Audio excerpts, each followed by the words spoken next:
colluding with the CIA, spreading disinformation, and paying off partisan hacks with political favors. Just another day in the Biden White House. And this one involves Secretary of State Antony Blinken and his role in the Hunter Biden laptop cover-up. Now, Congressman Jim Jordan and Mike Turner are demanding answers and threatening Blinken with a subpoena if he doesn't comply. This is the letter Jim Jordan sent to Antony Blinken from Congress of the United States. And you can see this letter went over to Antony Blinken's lawyers over at Latham and Watkins. And you remember Latham and Watkins. We talked all about them. They were the same law firm that was involved in the Christopher Steele dossier PP tape hoax. The same law firm that was representing a bunch of people over at Perkins Coie who were involved more specifically with this. And so everybody lawyered up. We saw tons of Latham and Watkins people in the Michael Sussman saga and all over the place. And so they're also working with Antony Blinken, not a surprise. So Jordan says, "Dear Secretary Blinken, the Committee on the Judiciary and the Committee on the Intelligence are conducting oversight of federal law enforcement and intelligence matters that we have authority over. Now, we already wrote to you, Antony, and told you that in your personal capacity, we were asking specifically for your voluntary cooperation with our oversight by providing documents about the Hunter Biden laptop cover-up, specifically details about your infamous public statement signed by 51 former intelligence officials that falsely discredited the New York Post story. We received a reply from your letter from your lawyer May 4th, and they gave us several reasons why you think you don't have to cooperate with us, Congress, and therefore we consider that to be unresponsive to our request. Accordingly, we want to reiterate our request for your voluntary cooperation. Voluntary for now." Notably, the response letter on your behalf did not dispute the central facts at issue here, that you, while serving as a senior advisor to Joe Biden, contacted Michael Morell, a former deputy director of the CIA, about the Hunter Biden laptop, and that set in motion the events that led to the issuance of the public statement. The letter did not dispute that you emailed Mr. Morell a USA Today article containing the signature block of Andrew Bates, who served at the time as the director of rapid response for the Biden campaign. It's also not disputing any evidence obtained by the committees that the Biden campaign chairman thanked Mr. Morell for organizing the statement. All of this footnoted up. So Blinken colluding with the CIA, you emailed a USA Today article, and they worked hard on this. Instead, the letter and the response letter set forth a straw man argument. You responded to Congress saying that you did not solicit the letter in question, right? Blinken just sends a story over. Hey, you know, this story says something about Russian disinformation. You just referred it over to the CIA. And Congress says, that's okay. We don't claim that you solicited the letter. We, however, did not allege in our letter that you solicited it. As we explained, the committee's oversight revealed how your overreach to the CIA agent, former Morell, quote, set in motion the events that led to the issuance of the public statement, which was, of course, the letter with the 51 so-called intelligence people who were all lying to us. Mr. Morell testified that at the time of your phone call, at the time Blinken called former CIA, he had not been aware of the New York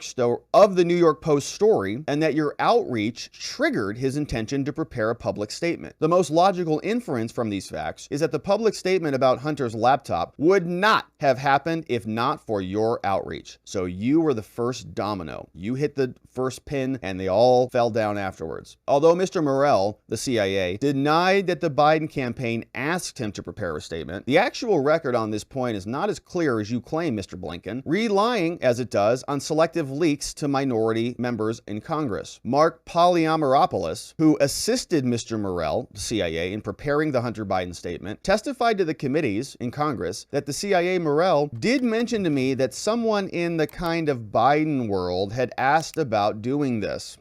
He elaborated, he said, Morell said to me that someone from kind of the Biden world has asked for this, and he did not tell me who it was or any other kinds of details of it. Similarly, James Clapper, former director of national intelligence, also testified that former CIA Director John Brennan told him that, quote, Tony Blinken had reached out to Michael Morell, CIA, about putting together a public statement, footnote 12. Transcribed interview from James Clapper. Okay, even he's admitting that. Biden people were reaching out to the intelligence communities. So Congress says from this testimony, it is clear that your outreach, Antony Blinken, U.S. Secretary of State, to the CIA, Mr. Morell, resulted in the issuance and the drafting of the public statement, and it literally gave the Biden campaign, on which Antony Blinken was working, a, quote, talking point to push back on President Trump during the final presidential campaign. Congress says these actions deprive the American people of the opportunity to make fully informed decisions during the election. By exploiting their national security credentials, Morell and other signatories suggested that access to classified information unavailable to other Americans bolstered the false appearance that the laptop was a product of Russian disinformation. All fake, all literal disinformation that they did sell to the American people. Now, Blinken, whether you explicitly solicited this letter or not, the committee's record is clear. You played a key role in the inception of this statement. And so therefore, we appreciate your respect, for congressional oversight. Supreme Court has recognized we've got broad and indispensable powers to do this thing. We are committees. We are considering potential legislative reforms, and we have authority to do this. Accordingly, we demand your response no later than June 26, 2023. And if you don't provide this, Antony, the committee may consider the use of a compulsory process like a subpoena. Thank you for your time and attention to this matter. Your friend, Jim Jordan, Chairman, Committee on the Judiciary. And so, as we saw, they're writing to him in his personal capacity over to his lawyer at Latham and Watkins, not the Secretary of State Department. And so they're saying that, hey, Antony, you weren't in power yet. When you were doing all this stuff, you were not the Secretary of State. You were just a